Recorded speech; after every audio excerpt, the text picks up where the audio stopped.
our stories. It includes the life we live. The way that I like to explain to kids, we're fortunate to have the first 5 chapters of our Jewish story, the first 5 books.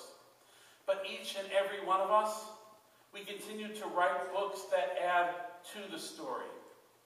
And our stories, it's what makes this text complete. So, as part of this very special Shabbat, and as part of its preparations, I had what is truly one of the greatest honors that I've had in 20 years in the rabbinate. And that is the honor to sit with Judy for cumulatively 4 or 5 hours, probably more, sitting and talking. And I told Judy, you know, I would be all for this if she promised that we would have that time to sit and talk. That was what I needed from the deal. And it was an extraordinary opportunity for me. Now, I have to tell you a little bit about the Torah that Judy shared with me.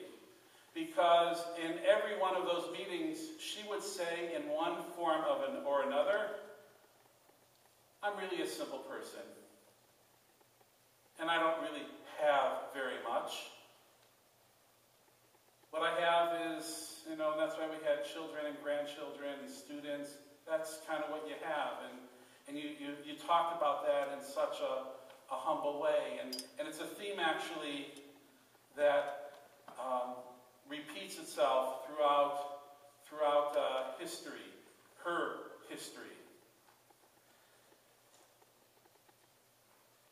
When you and Dave wanted to come to America, when you left Israel, you told me that you had no one to sign your papers.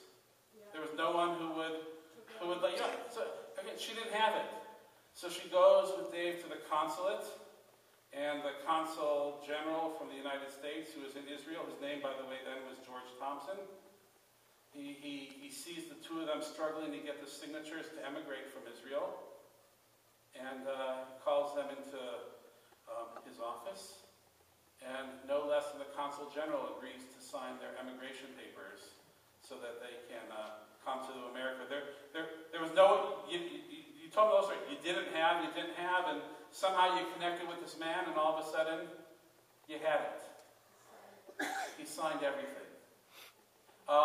When you got married, okay, you were living in Israel, you were living in a village, and it was small. You were married in the village, and it was small, and it was time of war, and there were rations. And Judy said, you know, Dave and I got married, and we didn't have much to celebrate with. We got a kilo of beef that was rationed to us, and that included the bones and the gristle. All right? Have a happy wedding celebration, all right? So you had how many eggs? 25 eggs. Okay, come on up here. Wait, okay. A quarter bottle of oil, but all of a sudden, and a quarter pound of sugar. But your sister played. You baked your own cake. What did your sister do? My sister sewed the veil from the baby carriage. You know, when you cover against flies in Israel, there is this net.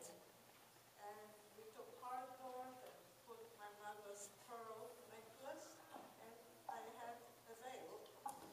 And she cleaned your humble little place there, made it look nice where everybody was living. And I think you said your son-in-law drove a bus, or who drove the bus? My brother. Your brother-in-law drove the bus. So what did he do with the bus? You couldn't drive. You were limited to 5 kilometers because gasoline was very little, and you had an emblem on your car. You could only drive 5 kilometers, and we married out in the boondocks. So my brother-in-law was a bus driver. In Israel, we were partners in the Eged, if you know the name.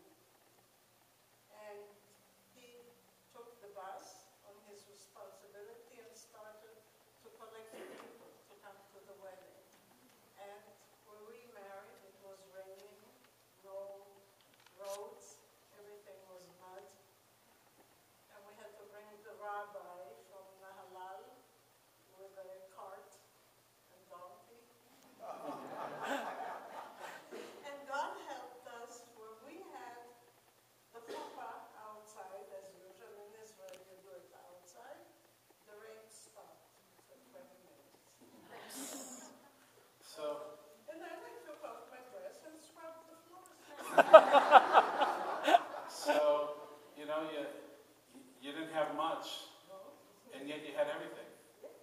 You had everything. You had family coming together.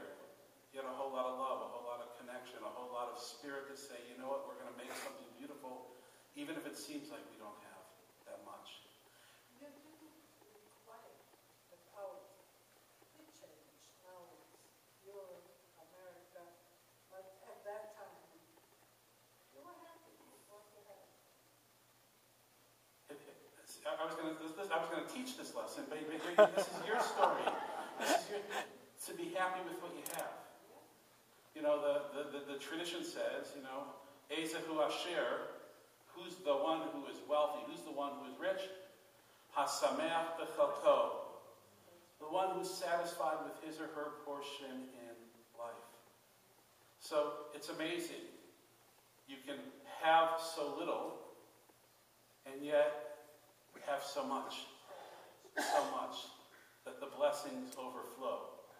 And Judy, you have lived with that incredible spirit. And it was a daily, and I know it continues, it's not always easy even today, right? You know, and yet people know you as someone who, you know, maybe when you're, you know, that part of what we need to do while we're here is give and share and find it deep inside to just give to other. Because that's what you and Dave have done.